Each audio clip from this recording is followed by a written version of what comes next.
Et quand c'est le cas, la chose que tu ressens, cette espèce de petit bourdonnement, cette espèce de petit nœud dans le ventre, bizarre, c'est parce que tu sais qu'il y a de la difficulté à être dans l'investissement émotionnel. Il n'a toujours pas réussi à se détacher de sa relation précédente, il y est toujours un peu attaché, et parce qu'il y est attaché, il a du mal à s'attacher à toi. Je t'ai préparé 5 questions à poser à cette personne, si vous êtes toujours en contact, pour savoir un peu mieux ce qu'il en est. Bon, alors je vous préviens, aujourd'hui il faut s'accrocher. Je propose en général des conseils, des vidéos pour récupérer son ex. Mais parfois, cette même personne est partie avec son propre ex d'avant. Alors, il y avait des soucis dans la relation, t'as bien vu que parfois les excuses avaient l'air bidon, mais ce que tu sais, c'est que son ex est en ville. Et peut-être que cet homme ou cette femme pense encore à son ex. Donc la question aujourd'hui, qui est finalement assez simple dans cette situation un peu compliquée, c'est est-ce que cette personne t'aime encore ? Est-ce que tu as encore des chances de te remettre avec lui ? Ou est-ce qu'il est parti définitivement dans sa relation précédente ? Alors peut-être qu'aujourd'hui, vous êtes toujours ensemble, mais tu as un doute. Il y a des signaux bizarres. Bizarrement, à chaque fois que son ex revient en ville, tu sens qu'il est plus distant. Ou encore, il te parle étrangement de son ex. Et tu te demandes s'il n'y a pas des sentiments. Ou encore, vous vous êtes séparés et tu aimerais bien savoir ce qui se passe. Je te propose qu'aujourd'hui, on fasse un bilan complet sur cette situation. Et pour rappel, avant d'aller plus loin, si ça se trouve, ton ex est encore un peu attaché à cette relation, mais pour autant, il n'y a pas de problème. Et ça peut signifier 3 choses. Ça peut être soit un attachement qui n'est pas réglé avec sa relation précédente, ou encore qu'il y a une forme de comparaison inconsciente entre ce que vous vivez en couple aujourd'hui et ce que cette personne a vécu précédemment dans son couple d'avant, ou encore que les portes ne sont pas totalement fermées. En gros, si son ex revenait, il y a des chances qu'il y retourne. Avant d'aller plus loin, si vous le souhaitez, abonnez-vous à cette chaîne. J'ai aussi mis en dessous un quiz complet qui s'intitule « Quelles sont les chances de récupérer mon ex ?» Alors, commençons par voir tous les signaux qui ne trompent pas. Et c'est peut-être d'ailleurs ce qui t'a inquiété. Tout d'abord, la première chose, c'est que ton partenaire ou ta partenaire te parle souvent de son ex. Alors, bien évidemment, dans un couple normal, dans un couple sain, on peut parler de ses relations précédentes. On peut en parler un peu de temps en temps. Mais là, tu as une autre impression. C'est qu'il en parle beaucoup trop. Il t'en parle matin, midi, soir. Lorsque la soirée est un peu arrosée, il t'en parle encore un peu plus. Et tu as l'impression que le dossier n'est pas clôturé. Tu as l'impression qu'il fait des comparaisons. Et ça signifie que cette relation dans sa tête est encore bien trop présente. Le second point qu'on peut observer, c'est qu'il refuse que tu rencontres cette personne. Alors parfois, c'est une excellente chose, mais dans d'autres cas de figure, comme dans un groupe d'amis, t'as l'impression que si l'ex est invité, toi par exemple, t'es pas invité. Ce qu'il te dit, c'est que c'est pour protéger votre relation. Toi, ce que tu penses au fond de toi, c'est que si t'es la relation officielle, tu devrais bien évidemment être présenté, voire même que cet ex dégage tout court. Le troisième point que tu peux observer, c'est qu'il conserve des choses, comme des reliques. Alors, ça peut être des objets, ça peut être des photos physiques, ça peut aussi être, dans son téléphone, tout un tas de souvenirs. Et tu sais comment sont les téléphones modernes, ils te rappellent les souvenirs très souvent. Ils te font même des diaporamas intégrés avec de la musique. Et t'as l'impression que sur son tel, ça pop très souvent. Comme s'il n'avait pas voulu tout effacer, comme s'il gardait encore un peu des traces d'un vestige du passé. Cette bague-là, oui, c'est mon ex qui me l'a offert. Et je l'adore. Attention, hein, on n'est plus ensemble, mais je la garde quand même. Cette table, dans le salon, oui, c'est mon ex qui me l'a offert. Ça ne signifie rien, mais j'aime bien cette table. Ces photos dans mon téléphone, eh bien c'est mon passé, il faut me prendre avec ça. Et toi, t'hésites entre 2 choses. Te dire que ça peut être tout à fait normal qu'il ait une vie avant toi et qu'il faut l'accepter. Et autre chose, qui est plus profond dans ton cœur, dans tes émotions. Tu sens qu'il y a quelque chose qui cloche. Que cette personne, même si elle n'est pas là physiquement, elle est là comme un esprit dans la pièce.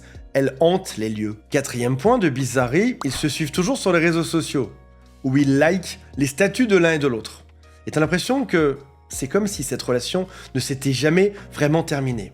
En principe, quand on passe à autre chose, c'est pour de bon. C'est bizarre d'avoir été ensemble pendant longtemps, puis tout à coup, de devenir un peu comme des potes, avec une certaine complicité qui peut te mettre mal à l'aise. Le 5e point, c'est pile l'inverse du premier.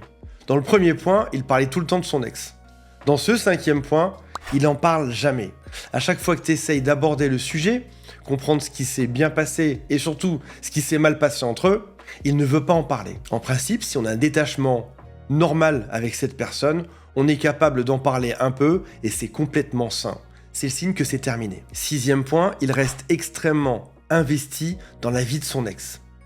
Elle l'appelle de temps en temps pour soulever un truc, pour repeindre quelque chose, pour dévisser un meuble, et il est toujours là. Ils font des choses ensemble, ils se voient de manière régulière, et t'as l'impression qu'il y a toujours une espèce de bon prétexte pour se voir. Et ça, au fond de toi, ça t'arrange pas tellement en réalité. 8e point, votre couple manque de projection. T'as bien observé qu'avec son ex, il y avait plein de projets. Des voyages, le fait d'acheter éventuellement une maison, d'avoir des enfants ensemble. Toi, par contre, pour votre couple, c'est un peu différent. Tu sais même pas précisément ce que vous faites l'été prochain. Un peu comme si une partie de ton esprit était encore réservée à l'autre et que c'était facile de se projeter avec son ex, mais que ça semble un peu plus compliqué de se projeter avec toi. 8e point, il réagit toujours de manière très émotionnelle au moindre changement de vie de son ex. Elle part habiter en Australie, ça lui fait de la peine. Il va se marier, ça lui fait bizarre. Son ex se remet en couple et l'affiche sur les réseaux sociaux. Pendant 2-3 jours, il est de mauvaise humeur. Encore une fois, je vous rappelle que tout ceci ne montre pas que votre partenaire ne vous aime pas, ça montre juste qu'il y a un attachement qui n'est pas réglé. Et quand c'est le cas, la chose que tu ressens, cette espèce de petit bourdonnement, cette espèce de petit nœud dans le ventre bizarre, c'est parce que tu sais qu'il y a de la difficulté à être dans l'investissement émotionnel. Il n'a toujours pas réussi à se détacher de sa relation précédente, il y est toujours un peu attaché, et parce qu'il y est attaché, il a du mal à s'attacher à toi. Je t'ai préparé 5 questions à poser à cette personne, si vous êtes toujours en contact, pour savoir un peu mieux ce qu'il en est. À noter qu'il y a de fortes chances qu'il réagisse mal, ou qu'il se taise, ou qu'il te demande pourquoi tu poses ce genre de questions, et qu'il évite le sujet. Garde bien en tête que ces questions seront utiles parfois pour la réponse que tu en auras, mais aussi pour la manière dont les réponses vont arriver. Si par exemple tu poses une des questions que je vais te dire, et que l'autre se bloque totalement et n'arrive pas à en parler, c'est peut-être qu'il y a un problème. Si jamais au contraire il te jure que tout va bien, qu'il n'y a aucun souci, mais que sa voix est tremblotante, qu'il a du mal à fixer le regard, qu'il regarde vers le bas, et qu'il a du mal, c'est peut-être qu'il y a une différence entre ce qu'il dit et ce qu'il ressent vraiment. Mais parfois aussi, sous le coup du stress, parce que tu t'inquiètes, il peut avoir une réponse qui sera un peu évasive. Première question à lui poser. Quand tu penses à cette relation avec ton ex, qu'est-ce que tu ressens aujourd'hui? Deuxième question.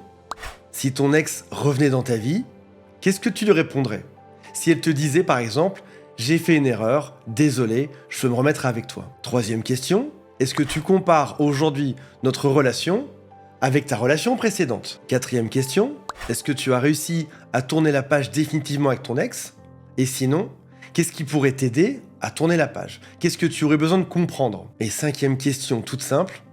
Pourquoi est-ce que cette relation s'est terminée?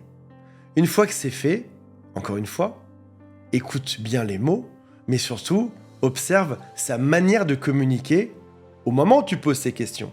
Est-ce qu'il est détaché? Est-ce qu'il va te dire « mais c'est une histoire ancienne, j'en ai rien à faire, jamais de la vie, je retournerai avec elle » Ou est-ce qu'il bloque? Est-ce qu'il s'énerve? Est-ce qu'il est stressé? Est-ce qu'il bafouille? Est-ce qu'il regarde vers le bas? Il y a un dernier point qui est essentiel à observer. Est-ce que dans tes relations précédentes, tu as déjà été jaloux des ex? Si oui, c'est juste une fois de plus. Je suis tout le temps jaloux, donc je le suis aussi aujourd'hui. J'ai tendance à avoir un brin de paranoïa, à m'inquiéter, à avoir l'autre dans le viseur pour m'assurer qu'il n'y ait aucune ex qui traîne. J'ai toujours été comme ça, et donc c'est normal. Ça, c'est le premier cas de figure. Deuxième cas de figure, je ne me suis jamais inquiété des ex. Ça n'a jamais été un sujet. Mais avec lui, avec elle, je ressens quelque chose de différent. Mon inconscient est en train de me parler. Mon cerveau, le plus primaire, le plus préhistorique et le plus puissant, me dit qu'il y a un souci. Et dans ce cas-là, ça vaut le coup de creuser. Ce qu'il faut savoir sur l'esprit humain, c'est qu'on n'aime pas trop la compétition. Et il va se passer deux choses. La toute première, qui dit compétition, dit se battre pour garder mon copain, ma copine. Je dois me battre plus. Je dois en faire plus. Je dois montrer que c'est moi le meilleur. Je ne peux pas perdre mon trésor précieux, qui est mon couple. À l'inverse, si jamais l'autre veut partir, on devrait le laisser partir. La deuxième chose qui se passe, c'est qu'on a souvent tendance à perdre confiance en soi.